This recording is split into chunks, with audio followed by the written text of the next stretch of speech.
नमस्कार विद्यार्थी मित्रांनो, महाराष्ट्र राज्यामध्ये जेवढ्याही शासकीय शाळा असेल तर या शाळांमध्ये शिक्षक आणि शिक्षिका यांची संख्या जर बघितली तर आत्ताच लोकमत न्यूजपेपरने दिलेली माहिती अशी आहे की 15,000 पेक्षाही जास्त शिक्षकांची म्हणजे महिला शिक्षकांची इथे कमतरता आहे। कारण प्रत्येक शाळेमध्ये एक तरी शिक्षिका ही महिला असणं गरजेचं आहे। आता शिक्षिका आणि महिला एकच, मला शिक्षिका म्हणायचं आहे आणि शिक्षक म्हणायचं आहे। शिक्षक तर आहे पण शिक्षिका म्हणून एकही पद तिथे मंजूर म्हणून नाहीये किंवा शिक्षिका नाहीये। सो ही खूप मोठी कमतरता म्हणून या शिक्षण विभागाची, तर प्रत्येक शाळेवरती एक तरी महिला शिक्षक असावी हा प्रयत्न शिक्षण विभागाने करायला हवा। नुकतीच लोकमतने दिलेली माहिती तुमच्या समोर मी दाखवतोय। तर महाराष्ट्र राज्यामध्ये टोटल 36 जिल्ह्यांचा विचार केला तर 36 जिल्ह्यांमध्ये 15,000 प्लस शिक्षकांच्या जागाच रिक्त म्हणा किंवा जागा भरल्याच नाही म्हणा किंवा त्या शाळेवरती शिक्षिकाच नाहीये। याचं काय कारण आहे याचा उहापोह आपण या व्हिडिओच्या माध्यमातून करूया आणि तुम्हाला सुद्धा यावरती काय वाटतं मला कमेंटमध्ये नक्की कळवा। तुमचा विचार सुद्धा खूप महत्त्वाचा असणार आहे। सो बघूया आपण राज्यातील जिल्ह्यानुसार शाळा आणि अशा संख्या किती आहे। शिक्षक भरती 2025 मध्ये महिलांना संधी मिळणार का? महिला शिक्षकाच्या 15,000 जागा रिक्त। आता हे रिक्त नाव मी दिलेलं आहे, पण रिक्त तुम्ही याचा अर्थ असा लक्षात घ्या की प्रत्येक शाळेवरती एक तरी महिला इथे शिक्षक म्हणून असावी लागते, असायला पाहिजे। का असायला पाहिजे ते पण मी थोडक्यात सांगतो। लोकमतने तो पण विचार इथे मांडलेला आहे, थोडक्यात समजून घेऊया। पण तिकडे जाण्यापूर्वी एक प्रमोशनल ऍक्टिव्हिटी आहे। टीटी भविष्यामध्ये तुम्हाला किंवा तुमच्या घरात तुमच्या नातेवाईकांमध्ये तुमच्या माहितीत कोणी मित्र असेल, तुमचा ग्रुप असेल तर त्यांना सांगा भविष्यात शिक्षक व्हायचं असेल तर 1 ते 8 वर्गासाठी टीटी द्यावी लागते। डीएड बीएड धारक टीटी देऊ शकतात आणि टीटी देण्यासाठी तुम्हाला इग्नाइट अकॅडमीचा चांगला प्लॅटफॉर्म उपलब्ध आहे। आता टीटी शिक्षकांना पण लागू करण्यात आलेला आहे, त्याच्यावरती बरेचसे मतमतांतर आणि आता कोर्टामध्ये केसेस चालू आहे। तो भाग बाजूला ठेवला तर शिक्षकांसाठी आचार्य बॅच इग्नाइट अकॅडमीकडनं चालू केली आहे आणि विद्यार्थ्यांसाठी द्रोणा 7.0 ची बॅच अवेलेबल आहे। दोन्ही बॅचेस पेपर 1 पेपर 2 आणि पेपर 1+2 अशा बॅचेस अवेलेबल आहे। यामध्ये तुम्हाला प्रत्येकी 2100 रुपये पर बॅच आहे। जर पेपर 1 पेपर 2 एकत्र घेतला तर 2500 ची बॅच तुम्हाला असणार आहे। सो दोन्ही बॅच मध्ये शिकवण्याची पद्धत एकदम साधी सोपी टू द पॉइंट असणार आहे।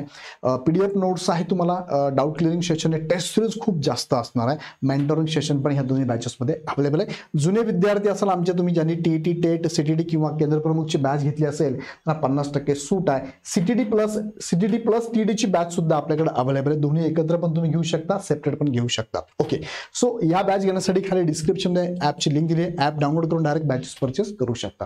आता मुख्य मुद्दा बघा, लोकमत कोल्हापूर न्यूजपेपरने बातमी दिली आहे की जिल्हा परिषदांच्या 15,000 शाळांमध्ये शिक्षिकाच नाही इन द सेन्स महिला शिक्षक नाहीत असा त्याचा अर्थ आहे। मुलींचा कोंडमारा ग्रामविकास विभागाने निर्णय घेण्याची गरज आहे। यामध्ये थोडक्यात बघूया त्यांनी काय सांगितलंय तर पहिला किती जागा रिक्त आहे त्यांनी हा उहापोह केला आहे। जिल्हा परिषदेच्या राज्यातील सुमारे 15,000हून अधिक प्राथमिक शाळा आहेत। आता प्राथमिक शाळा तुम्हाला माहिती 1 ते 5 आहे, उच्च प्राथमिक 6 ते 8 आहे। सो आपण 1 ते 8 इथे कन्सिडर करूया। 1 ते 8 शाळांमध्ये प्राथमिक शाळांमध्ये 15,000हून अधिक प्राथमिक शाळा अशा आहेत की ज्यामध्ये एकही शिक्षका नाही। त्यामुळे या वाढत्या वयातील मुलींना त्यांचे प्रश्न आणि अडचणी मांडायच्या कुणाकडे असा प्रश्न उपस्थित होत आहे। याबाबत ग्रामविकास विभागाने ठोस धोरण ठरवण्याची गरज आहे।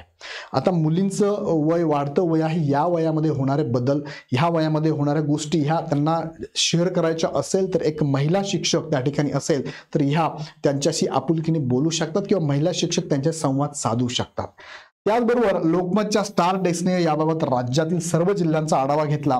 मिळालेल्या आकडेवारीनुसार 24 जिल्हे, आता बघा 24 जिल्ह्यांचा आढावा घेतलाय, 10 जिल्हे अजून 10 म्हणजे 12 जिल्हे अजून बाकीचा आहे। 24 जिल्ह्यातील 11,586 शाळांमध्ये शिक्षिका नाहीत। हा आकडा खूप मोठा आहे बघा। 24 जिल्ह्यांचा विचार केला तर 11,586 शाळांमध्ये महिला शिक्षकच नाहीये। त्यानंतर अजूनही 10 जिल्ह्यांची आकडेवारी उपलब्ध नाही, परंतु ती किमान 3,500 शाळा असू शकते। त्यामुळे इतक्या मोठ्या संख्येने असलेल्या शाळांमध्ये एकही शिक्षिका नाहीत, केवळ शिक्षकच कार्यरत आहे। म्हणजे अजून जर 10 शाळा ऍड केल्या तुम्ही तर 3,500 ऍड झाले तर 15,000 पर्यंत शाळांमध्ये एकही शिक्षिका नाही, सगळे शिक्षक आहे। ही वस्तू तुम्हाला बघायला इथे मिळते।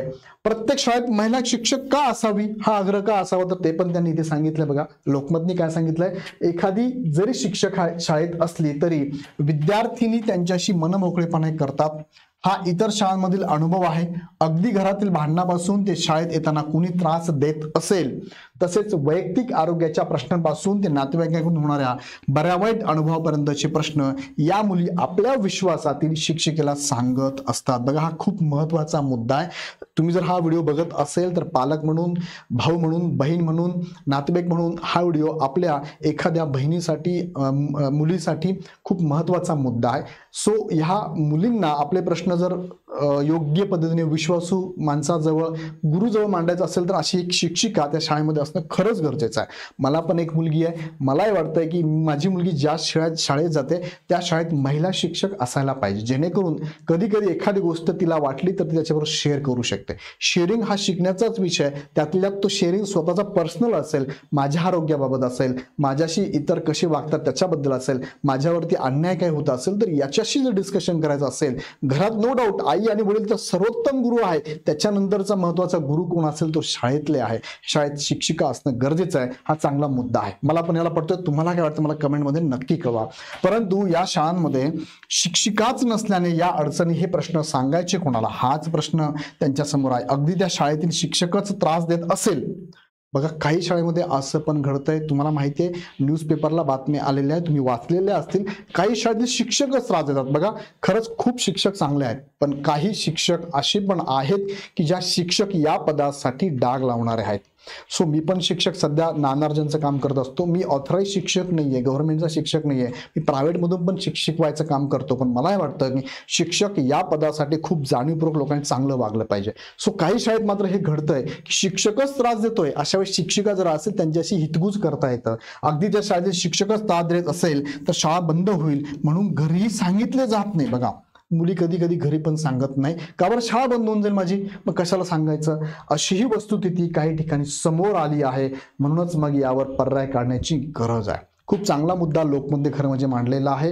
आणि हा मार्ग कायमस्वरूपी योग्य आहे का? आता काही ठिकाणी कायमस्वरूपी काढला पाहिजे मार्ग, पण आता हा जो मार्ग काढला बघा, कोल्हापूर जिल्हा परिषदेने काढला मार्ग, ऍटलीस्ट काहीतरी मार्ग काढलाय. पण काय मार्ग आहे?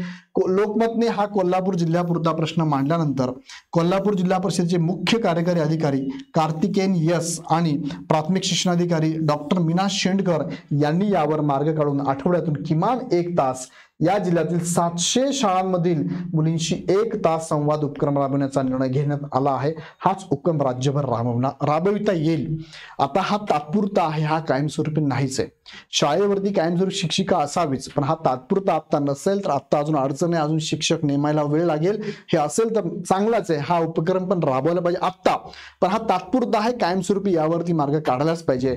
मग आता जर बघितलं तर कुठे आणि किती जागा रिक्त आहे बघा. जिल्हे आणि कंसात शिक्षिका नसलेल्या शाळांची संख्या दिली बघा.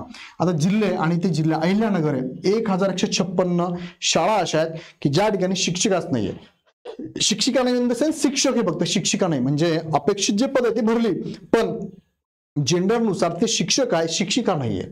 दुसरं आहे बीड म्हणजे 1058, यवतमाळ 976, जालना 703, कोल्हापूर 700, जळगाव 669, गोंदिया 645, अकोला 621, परभणी 529, नागपूर 500, गडचिरोली 485, अमरावती 480, रत्नागिरी 476, लातूर 425, भंडारा 409, वर्धा 332, धाराशिव 300, अलिबाग 295, सिंधुदुर्ग 295, नांदेड 218, पुणे 100, हिंगोली 100, वाशिम 100, सांगली 12, एकूण 11,586. हे झाले 24 जिल्हे. अजून 10 जिल्ह्यांची आकडेवारी येणं आहे. हे सगळं जर लक्षात घेतलं तर 15,000 प्लस शाळेमध्ये शिक्षिकाच नाही. मग या शाळेमध्ये शिक्षिका पाहिजेच. हा पण हट्टा हा नक्की शिक्षण विभाग, ग्रामविकास विभाग असेल त्यांनी धरायला पाहिजे.